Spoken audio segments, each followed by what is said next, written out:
ప్రత్యేకంగా మన ఇంద్రమ్మ ఇల్లులు ఏదైతే కార్యక్రమం ప్రారంభం చేసినామో అన్ని చోట్ల కూడా చక్కగా కడుతున్నారు. నేను సిద్దిపేట అక్కడ ఇన్ఛార్జ్ ఉన్నాను. అక్కడ వెళ్ళినప్పుడు కూడా అన్ని 3500 ఇల్లు ఏదో ఇచ్చినారో అక్కడ మంచిగా కడుతున్నారు. మన మంచిర్యాల జిల్లాలో మంచిగా కడుతున్నారు. ఎక్కడైతే కొందరికి స్తోమత లేదో నేను మా నాయకులందరికీ కూడా ఇదే రిక్వెస్ట్ చేస్తున్నాను, కొంచెం సాయం చేయండి. ఆ ఇల్లులు కూడా పూర్తిగా అవుతాయి. అందరూ కూడా ఎవరైతే నిజంగా బీదవాడు ఉన్నాడో వారికి న్యాయం చేసినట్టు ఉంటుంది.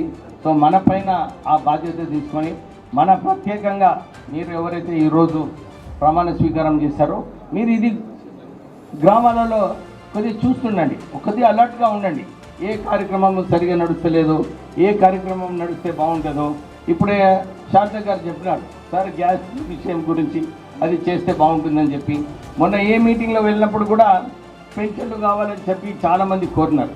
మేము కూడా క్యాబినెట్లో చర్చించినప్పుడు ఇదే చెప్పినాము, ఈ కార్యక్రమం తీసుకుంటే బాగుంటుందని చెప్తే మన వారు ముఖ్యమంత్రి గారు, మన పిసిసి ప్రెసిడెంట్ గారు ఢిల్లీలో సమావేశమైనప్పుడు వాళ్ళు ఇదే చెప్పారు, లేదు మనం ఇవ్వాలి అని చెప్పి మొన్న బడ్జెట్లో 2 లక్షల పెన్షన్లు కూడా శాంక్షన్ కావడం జరిగింది.